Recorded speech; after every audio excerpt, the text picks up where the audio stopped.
Hi, and welcome to another episode of Hot Takes with me, the Silver Fox. And I'm just going to get away from the COVID inquiry just for one episode here because it's all too much, really. And it just needs a little bit of a break up and spread it out. But there is an interesting story going on in Edinburgh. Now, Scottish councils have been granted the power to introduce workplace parking tax. And nowhere in Scotland has done it, except for one place, which is Edinburgh. But they're notoriously anti-car. And that, of course, is the real reason they want this ULEZ scheme in the town centre. It's not that they want clean air. They've got the cleanest air in Scotland. But they just don't like cars for some reason. Perhaps the people who live in Edinburgh may have a different opinion. May vote out the people that are sort of very anti-car. Which is very strange because it's a Labour-led government after all. But they have accepted that they've got this power and they're going to do it. And so when you go to work in Edinburgh now, you have to pay a tax to the government for parking your car. Now, this may not be a direct tax because it'll be on the employer. But if the employer has got to find more money, that means he may not have enough to give you a pay rise. So ultimately, you're going to pay for it one way or the other. Anyway, we'll take a look at this to see why, yet again, another council has gone the very wrong way if they want to maintain power. It's a stupid decision, and it's only harming the most vulnerable people, those who absolutely need a car to get to work. It's not as though the rich ones that can't just travel in and get their chauffeur to drop them off, and then the chauffeur buggers off. Here goes. Now, any sentence that begins with SNP government left humiliated is always going to end well, isn't it? And this particular one is as council snub workplace parking tax, except anti-car Edinburgh. And so, yes, once again, the SNP government have had another failed project. And it's terrible when you fail. So don't you fail to hit that subscribe button. Nice segue, hey? And also hit the like while you're at it, because it's a good story, I think. Anyway, no Scottish councils have yet to implement the workplace parking levy, with only Labour-led Edinburgh City Council close to, and SNP-led Glasgow City Council considering it. Now, you know Glasgow are absolutely positively going to do it. They need the money. The old chief executive got to be kept in Greg's, you know. Old two seats needs to ensure that there's enough money there for her to travel. Everywhere she goes, it needs to be, you know, two seats. Anyway, the Scottish Government have been left humiliated after almost all councils snubbed the chance to adopt a new tax to help it reach environmental goals. Bullshit. Not to reach environmental goals at all, but simply to raise money because they haven't got enough. Tax, tax, tax. It's got nothing to do with environment. They keep using that term. Oh, it's environmental. Thinking that if they put environmental in front of it, people will fall for that. But it is not the case. We know it. I know it, you know it, everyone knows it. Why do they keep doing it? Do they think we're that stupid? They do think we're that stupid, but we are not that stupid. Almost 2 years ago, the SNP ministers gave local authorities the powers to introduce a workplace levy parking, a tax on jobs. Introduced in March 22, the scheme is designed to cut down the number of car journeys in towns and cities as part of a rush to reduce car kilometres by 20% by 2030. Not much point if you don't live close by work. You can't get a bus from your house to your job without, you know, hijacking a bus, I suppose. And certainly you have to come at the right time.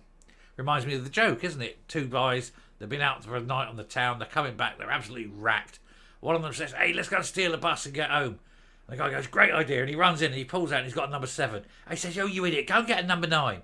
He says, why? He says, well, get the 9, we can get off at the lights. Anyway, introduced. No, and that's a terrible gag, and I won't. Anyway, we just done that bit. Anyway, the Scottish Daily Express can reveal that no local authorities have yet to implement this initiative, meaning no cash at all has been raised for the coffers. Labour-run Edinburgh City Council is the closest to it, but correspondence shows that even this could take another 2 years to happen. And before then, of course, there could be another election, and they could be voted out. I think the good people of Edinburgh need to vote for people who are not going to tax them simply for the honour of going to work, just because they've overspent on everything else. SNP-led Glasgow Council is also understood to be considering putting forward plans for the levy because they are desperate for the money, being an SNP council. With the city already punishing motorists with low emission zones. No, it's not. With a poor people zone. Now they want to tax people who work, just make them a little bit poorer as well. These areas ban the most polluting vehicles. No, they don't. No, they don't. They ban the older vehicles, not the most polluting. And they're set to be introduced in Edinburgh, Dundee and Aberdeen this summer, though nobody knows why. Edinburgh is very clean. It does not need cleaner air. It all forms part of the nationalist aim to get more Scots off the road and onto public transport. No, it's all part of their plan to create 15-minute ghettos. Come on, guys. We aren't stupid. We know what you're trying to push. Or to have active transport like cycling and walking, so long as you've got your permit and are allowed to leave District 9. However, we previously told how its target of reducing car kilometres by 20% is very unlikely to be met, as admitted privately by officials, because it's a non-starter. People like their cars. They like their cars to work when they want to go to work. They like travelling when it isn't raining. They don't like sitting next to horrible smelly people on a bus. They certainly don't like being on shitty trains that are very, very expensive and often late if they're not entirely cancelled.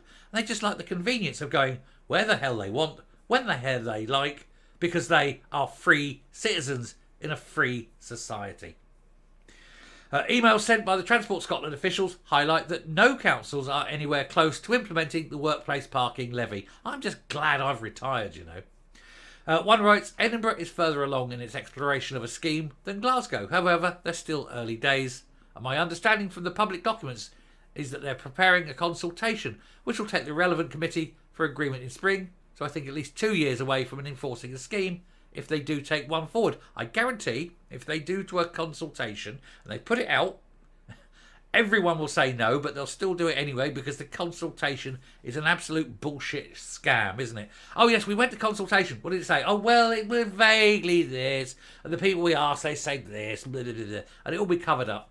But if you actually put it to a referendum, it'll be 90% no. Sure, you get a few Greens and other weirdos saying yes, but 90% of people who say no, certainly 100% of people with a job would say no. But the Greens tend not to have much in the way of jobs, do they? They're not very bright, that's for sure. Anyway, the Scottish Tories, who campaigned against the powers being introduced, highlighted how botched the policy is, as shown by the lack of interest in it. Shadow Transport Minister Graham Simpson said, the fact that no council has shown any real appetite for this, apart from Anti-Car Edinburgh, shows just what a botched idea it is. We repeatedly warned that this would impose extra costs on hard-pressed businesses and workers, and in some cases leading to increased danger for staff, especially those who work at night. Those warnings should have been heeded. If you're a young woman and you work in a place and you're on a late shift and you're coming out, it's 10 o'clock at night, say, you're doing the 2 till 10 shift, twilight shift, and you're coming out and it's dark outside, it's 10 o'clock, and then you've got to walk, 350, 400 yards to a bus stop down a lane. Do you feel safe? Do you? Do you feel safe? Do you don't feel threatened in any way? Whereas if you can come out and go straight into your car and drive home, I'm sure you feel much safer. But there you go, you see. The SNP, they want to endanger people, particularly women, because they don't want you to use your car. And if you use your car, you're going to get punished. So you have the choice, don't you? Do I get clobbered financially for using my car, or do I risk being hard and murdered? It's a tough one, isn't it? But that's who the SNP are. They have no consideration, as we've seen from other policies. Women's safety is as nothing to them. So why the hell should they bother? There we go. And women will get attacked, of course, if it's brought in. But that's the way these people think. Yeah, they're only women, though, aren't they? Fuckers, aren't they? Coming up. Actually, one of the best things they can do is to take every female MSP out somewhere, remote, rural, whatever, and say, right, it's 10 o'clock at night, and we're going to let you off, one at a time. We want you to walk from here to the bus stop, which is a quarter of a mile away, alone, at night. I don't want to do that, she'll say. You expect other people to do it. Off you go. No. So, well, how about reversing your decision on banning the car then? Oh, They're full of absolute bollocks. These people live in a bubble and they don't live in the real world. They really don't. They live in their little ivory towers where everything is wonderful and they have chauffeur-driven people that take them here and take them there and their lives are never at threat. What they don't do is get down and dirty with people who live in the real world where it's nasty, brutish, horrible, with direct threats against people. But why should they? Why should they concern themselves? They're better than us. They're the elite. Screw them. Screw them all. Vote them out. Anyway, thank you very much for watching this one. But it was a bit of an eye-opener. I bet you didn't think it would take the turn it did.